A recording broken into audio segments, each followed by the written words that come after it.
5ই August, সময়টা হবে 10টা থেকে 11টার ভিতরে। তখন আমরা সবাই ছিলাম আদাবর থানার ঠিক সামনে। তুমুল যুদ্ধ হচ্ছে, এক পাশে আমরা ছাত্র জনতা আর অন্য পাশে আওয়ামী লীগ আর পুলিশ। সে কি যুদ্ধ! এক পর্যায়ে আমরা যুদ্ধের প্রায় দ্বারপ্রান্তে।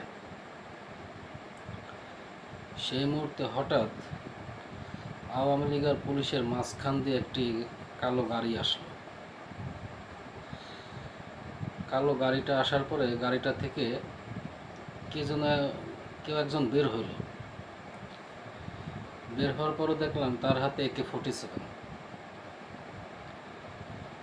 তারপর ভালো করে খেয়াল করে দেখলাম সেই ব্যক্তিটা আর কেউ না, সাকিব আল হাসান।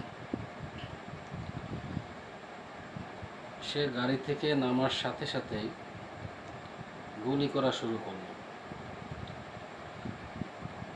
গুলি করতেছে আর মানুষ মরতেছে, কেউ আহত হচ্ছে, কেউ নিহত হচ্ছে।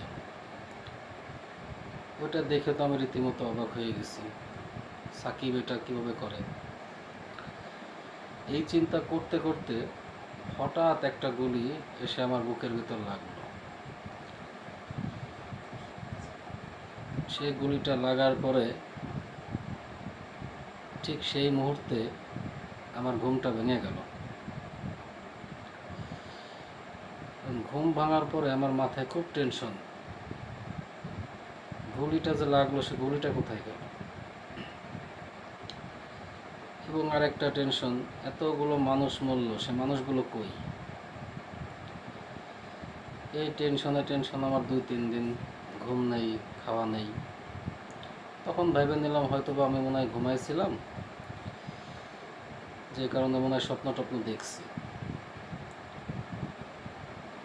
কিন্তু গত পরশুদিন যখন দেখলাম সাকিব আল হাসানের নামে হত্যা মামলা হয়েছে, তখন আমি 100% শিওর হলাম তাহলে যে মানুষগুলো মারা গেছে সেগুলো সাকিবই মারিছে।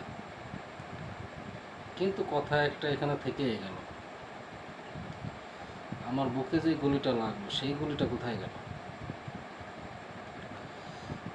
আপনাদের কাছে যদি এর কোনো জবাব থাকে তাহলে কমেন্টে জানাবেন।